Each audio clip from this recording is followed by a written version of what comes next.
Pada prinsipnya yang pertama kami berterima kasih bahwa kami mendapatkan kesempatan untuk bicara pada hari ini untuk menjelaskan terkait dengan beberapa agenda kerja kami yang selama ini telah kami laksanakan dan bisa kami laporkan secara langsung kepada Komisi 3 selaku pengawas dan mitra kami di dalam bidang-bidang pekerjaan kami. Itu yang pertama. Yang kedua, tadi secara umum kami mencatat bahwa ada beberapa upaya untuk melakukan perbaikan, khususnya terhadap masalah pelayanan dan kultural, khususnya terkait dengan pelanggaran-pelanggaran yang juga tentunya berdampak pada pengawasan.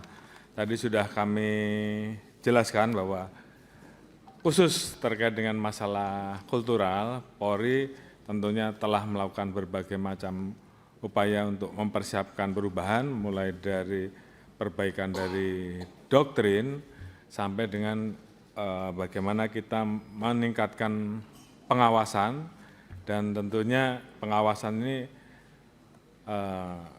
tidak hanya sekedar pengawasan yang melekat saja, namun juga disertai dengan adanya sanksi. Dan kami tidak pernah ragu untuk memberikan sanksi terhadap anggota, apakah itu sanksi yang bersifat etik sampai dengan sanksi yang bersifat pidana demi kebaikan institusi Polri. Tentunya ini yang menjadi concern kami untuk terus menerima masukan dan terus melakukan perbaikan terhadap hal-hal yang masih menjadi perbaikan-perbaikan yang perlu kami laksanakan. Terkait dengan pelayanan dan memunculkan postur Polri yang tegas dan humanis, terima kasih. Tadi kami juga banyak mendapatkan masukan. Tentunya kami akan terus mencoba untuk bisa mendengar, melayani khususnya teman-teman yang menyampaikan pendapat, menyampaikan tugas-tugasnya selaku aktivis-aktivis, sehingga kemudian suara itu terdengar sampai dan deliver. Oleh karena itu kami juga membantu, memfasilitasi untuk menghubungkan sehingga kemudian semua dialog tersebut, semua aspirasi itu bisa sampai. Dan itu yang menjadi salah satu yang kita lakukan tanpa harus terjadi peristiwa rusuh, karena memang kita ingin bahwa apa yang disampaikan itu bisa tersampaikan dengan baik. Tindakan penegakan hukum tentu kita lakukan secara terukur terhadap tindakan-tindakan anarkis maupun yang bersifat rusuh dan merugikan fasilitas publik ataupun menimbulkan dampak munculnya korban jiwa. Kemudian terkait dengan Direktorat PPA dan TPPO, kami laporkan bahwa memang saat ini kami baru saja melonsing, sehingga tentunya perlu banyak upaya-upaya perbaikan terhadap Direktorat PPA dan PPO. Namun demikian tadi yang disampaikan oleh Ibu Melty terkait dengan banyaknya penyelundupan di wilayah-wilayah kontinental, karena di sini semua para Kapolda dan pejabat utama hadir, tentunya sudah mendengar langsung, dan saya minta untuk bisa segera ditindaklanjuti sehingga apa yang menjadi keluhan karena sudah didengar oleh para PJU dan para Kapolda tentunya bisa dilakukan perbaikan. Terkait dengan beberapa pertanyaan, apakah tadi Pak Beni kalau tidak salah ada beberapa pertanyaan, apakah perlu ada perbaikan terkait dengan penambahan pengawasan eksternal. Prinsipnya Polri ini terbuka. Tadi kami sudah sampaikan bahwa kami sampai membuka ruang pengaduan, baik melalui medsos, QR Code.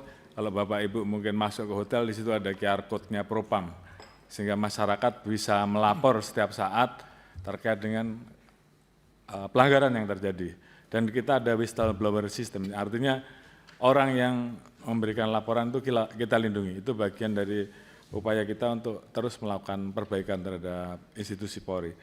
Tentunya terhadap hal-hal yang masih kurang, kami justru ingin mendapatkan masukan, dan itu adalah salah satu media yang bisa diberikan masukan untuk kemudian kita bisa lakukan evaluasi. pengawas eksternal kami tetap membuka ruang.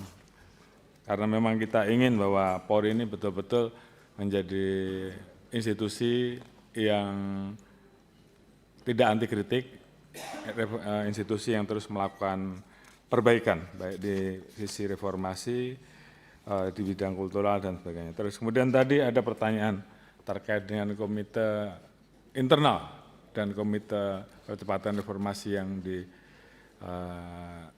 oleh Pak Presiden. Sebenarnya ini sudah berkali-kali kami sampaikan, baik oleh kami sendiri maupun oleh komite reformasi, bahwa komisi internal ini sifatnya adalah bagian dari respon cepat untuk menindaklanjuti temuan-temuan yang ditemukan, yang dikumpulkan pada saat Komisi Reformasi melakukan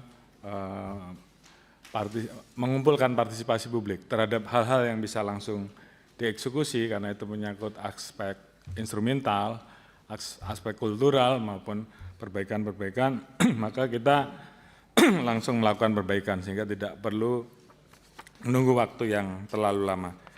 Kemudian yang terakhir yang menjadi concern rekan-rekan tentunya terkait dengan posisi institusi Polri.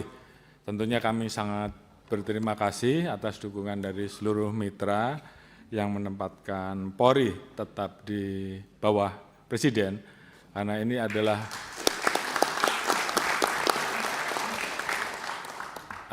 bagian dari mandat reformasi yang tentunya harus ditindaklanjuti. Beberapa TAP MPR sudah dikeluarkan sampai dengan memisahkan Polri dari TNI untuk menjelaskan tentang apa tugas Polri sebagai penjaga keteraturan sosial, penjaga keberagaman sosial, dan TNI sebagai penjaga kedaulatan negara kesatuan Republik Indonesia. Tentunya penempatan Polri sebagai alat negara yang kita tahu semua bahwa ada hal-hal khusus bahwa pada saat situasi genting, maka posisi Polri sebagai alat negara yang bertugas di bidang keteraturan sosial, di bidang menjaga harkat timas, tentu harus selalu dikontrol. Oleh karena itu, mekanisme check and balances, yaitu oleh persetujuan oleh DPR, menurut kami itu menjadi sangat penting. Karena itu juga untuk mengontrol dan menjaga Polri agar tetap bisa melaksanakan tugas pokok sesuai dengan amanat dari Undang-Undang Dasar dan amanat Undang-Undang. Mohon maaf Bapak-Bapak dan Ibu-Ibu sekalian, kami tentunya institusi Polri menolak kalau sampai ada usulan Polri berada di bawah kementerian khusus.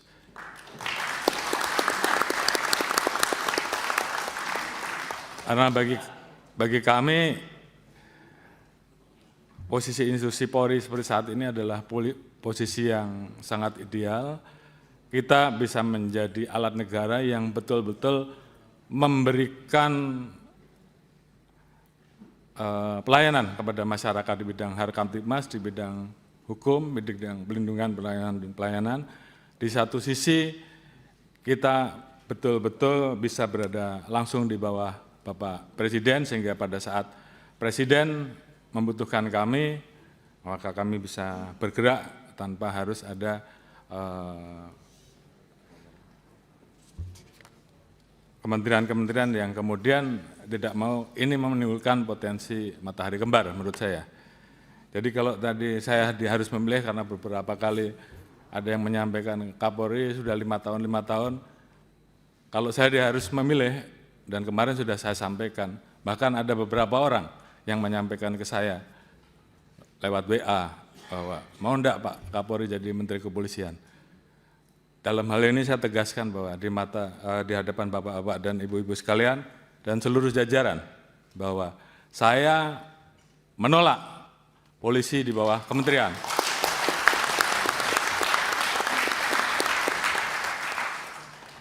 Dan kalaupun saya yang menjadi Menteri Kepolisian, saya lebih baik menjadi petani saja. Oh iya, ini menyala nih Pak Kapolri, benar. Oleh karena itu, saya anggap meletakkan Polri di bawah kementerian sama saja melemahkan institusi Polri, melemahkan negara, dan melemahkan Presiden. Oleh karena itu, apabila ada pilihan, apakah polisi tetap berada di bawah presiden atau polisi tetap di bawah presiden, namun ada menteri kepolisian, Kapolri tetap memimpin, saya memilih Kapolri saja yang dicopot. Saya kira itu sebagai bentuk sikap tegas. Dan saya minta seluruh jajaran laksanakan ini. Perjuangkan sampai titik darah penghabisan. Terima kasih. Luar biasa.